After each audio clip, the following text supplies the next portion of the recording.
एका आईच्या डोळ्यासमोर तिचं काळीज असलेलं 9 महिन्यांचं बाळ वादळात हरपलं आणि काही क्षणांत तिचा संपूर्ण संसार हा उद्ध्वस्त झालाय. सांगली जिल्ह्यातल्या जत तालुक्यात घडलेली ही घटना ऐकताना देखील अंगावर काटा येतो.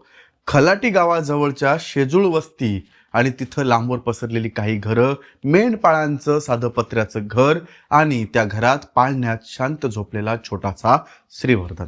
बुधवारी दुपारची वेळ होती. बाहेर अचानक वादळी वाऱ्याचा जोर वाढू लागला. श्रीवर्धनचे वडील आनंदा शेजूळ हे मेंढ्या घेऊन शेतात गेले. घरात फक्त आई प्रतिभा आणि 9 महिन्यांचं बाळ होतं. बाळाचं जावळं काढायचं म्हणून घरात तयारी सुरू होती, पण नियती काही वेगळंच लिहून गेली होती. वाऱ्याचा वेग इतका वाढला की घराचा दरवाजा जोरात आपटू लागला. दरवाजा तुटू नये म्हणून आई प्रतिभा आतून तो घट्ट पकडून उभी राहिली. तिच्या मनात एकच विचार होता, वादळ थांबेल, बाळ सुरक्षित राहील. पण पुढच्या काही सेकंदात सगळं संपलं.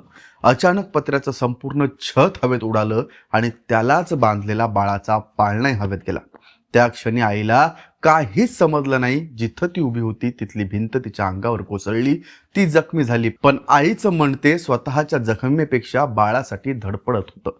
ती उठली, घरात पाळणा शोधू लागली, पण पाळणा दिसत नव्हता. त्यानंतर एक आई वेड्यासारखी बाळ बाळ म्हणत घराबाहेर धावत सुटली. शेजारचे नातेवाईकही शोध घेऊ लागले.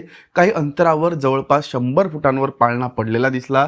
सगळे तिकडे धावत गेले, पण पाळण्यात बाळ नव्हतं. क्षणभर सगळ्यांच्या काळजाचा ठोका चुकला. पुन्हा घराकडे धावत येऊन ढिगारा हटवण्यात आला आणि तिथे दिसला छोटासा श्रीवर्धन भिंतीच्या ढिगाऱ्याखाली दबलेला.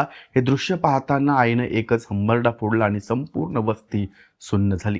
गेल्या काही दिवसांपासून सांगली जिल्ह्यात वादळी पावसाचा तांडव सुरू आहे आणि काही दिवसांपूर्वी मंदिराची भिंत कोसळून 6 जणांचा मृत्यू झाला होता आणि आता या चिमुकल्याच्या मृत्यूनं पुन्हा एकदा नैसर्गिक आपत्ती किती भयावह असू शकते हे समोर आलं.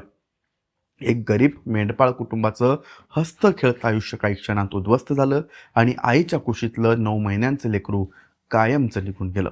घटना दुर्दैवी आहे. तुम्हाला काय वाटतं कमेंट करून नक्की सांगा आणि पाहत राहा लेट्स अप मराठी. सोशल मीडियाच्या भाऊ गर्दीत विश्वासार्हतेने चकाकणारे नाव म्हणजे लेट्स अप मराठी. सगळ्यांना, सगळ्या नागरिकांना ती स्पीच, ती लेट्स अप वरील मुलाखती म्हणजे विचारांचा खजिना. त्यानंतरच्या निवडणुकीमध्ये मला सोडून गेले. बातम्या केवळ वस्तुस्थिती सांगणाऱ्या, न प्रोपगंडा, फक्त जनतेचा अजेंडा. क्योंकि आने वाला कल जाने वाला है, जाने वाला कल आने वाला है. राजकारण, मनोरंजन असो की क्रीडा क्षेत्र, महाराष्ट्राची स्पंदने संवेदनशीलतेने टिपणारे माध्यम म्हणजे लेट्स अप मराठी.